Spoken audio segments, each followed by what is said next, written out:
Dear students, this is third video of class 6 mathematics of lesson 1। प्रिय छात्रों, यह कक्षा 6 गणित के पाठ 1 का तीसरा वीडियो है। Today we will study of class 6 mathematics third part of lesson 1। आज हम कक्षा 6 गणित के पाठ 1 के तीसरे भाग का अध्ययन करेंगे।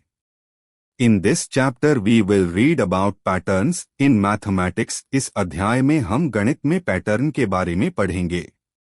1.3 विजुअलाइजिंग नंबर सीक्वेंसेस से गणितीय वस्तुओं की कल्पना करना गणितीय पैटर्न और अवधारणाओं को समझने का एक बहुत ही फलदायक तरीका हो सकता है। क्या आप चाहते हैं कि मैं समझाऊं कि पहले 7 नंबर सीक्वेंस को टेबल 1 में निम्नलिखित चित्रों का उपयोग करके कैसे दर्शाया जाए? Many number sequences can be visualized using pictures. Visualizing mathematical objects through pictures or diagrams can be a very fruitful way to understand mathematical patterns and concepts. यानी कई नंबर अनुक्रमों को चित्रों का उपयोग करके देखा जा सकता है। चित्रों या आरेखों के माध्यम से गणितीय वस्तुओं की कल्पना करना गणितीय पैटर्न और अवधारणाओं को समझने का एक बहुत ही फलदायक तरीका हो सकता है। Let us represent the first 7 sequences in table 1 using the following pictures।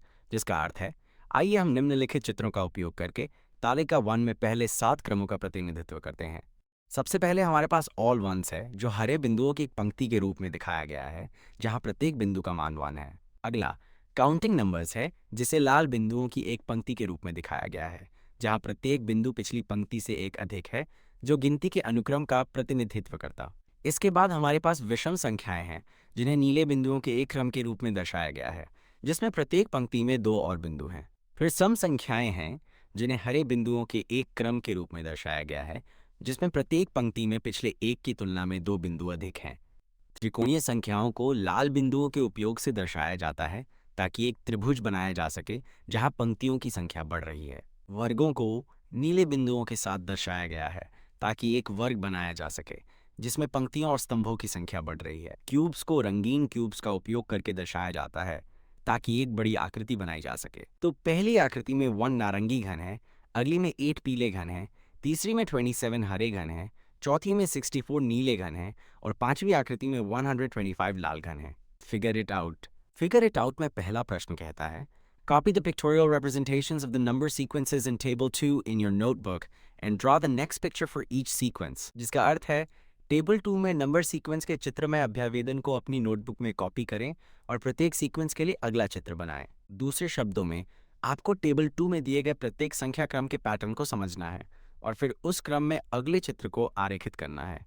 प्रश्न 2 में पूछा गया है, Why are 1, 3, 6, 10, 15 called triangular numbers? Why are 1, 4, 9, 16, 25 called square numbers or squares? Why are 1, 8, 27, 64,125 called cubes? जिसका अनुवाद है, 1, 3, 6, 10, 15 को त्रिकोणीय संख्याएं क्यों कहा जाता है? 1, 4, 9, 16, 25 को वर्ग संख्याएं या वर्ग क्यों कहा जाता है? 1, 8, 27, 64, 125 को घन क्यों कहा जाता है? इस प्रश्न में आपको ये समझाने के लिए कहा जा रहा है कि इन संख्याओं को उनके नाम क्यों दिए गए। त्रिकोणीय संख्याओं को त्रिकोणीय संख्याएं इसलिए कहा जाता है क्योंकि उन्हें बिंदुओं को एक समबाहु त्रिभुज के रूप में व्यवस्थित करके दर्शाया जा सकता है।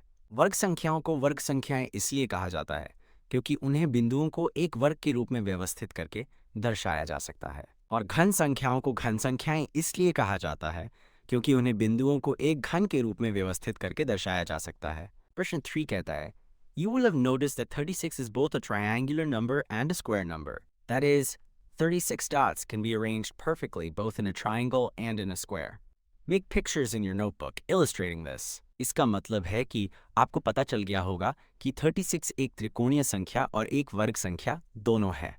अर्थात 36 बिंदुओं को पूरी तरह से एक त्रिकोण और एक वर्ग दोनों में व्यवस्थित किया जा सकता है। इसे चित्रित करते हुए अपनी नोटबुक में चित्र बनाएं। This shows that the same number can be represented differently and play different roles depending on the context। का हिंदी में मतलब है, ये दिखाता है कि एक ही संख्या को अलग अलग तरीकों से दर्शाया जा सकता है और प्रसंग के अनुसार अलग अलग भूमिकाएं निभा सकता है। इसका मतलब है कि एक नंबर जैसे 36 को अलग अलग आकृतियों में दिखाया जा सकता है, जैसे एक त्रिकोण या एक वर्ग। त्रिकोण में 36 डॉट्स एक समभुज त्रिभुज बनाते हैं, जबकि वर्ग में 36 डॉट्स एक वर्ग बनाते हैं। क्या आपको त्रिकोणीय और वर्ग संख्याओं के बारे में और जानना है? क्या आप जानना चाहेंगे कि प्रश्न नंबर 4 में दी गई संख्याओं के क्रम को क्या कहा जाता है। प्रश्न 4 में पूछा गया है What would you call the following sequence of numbers?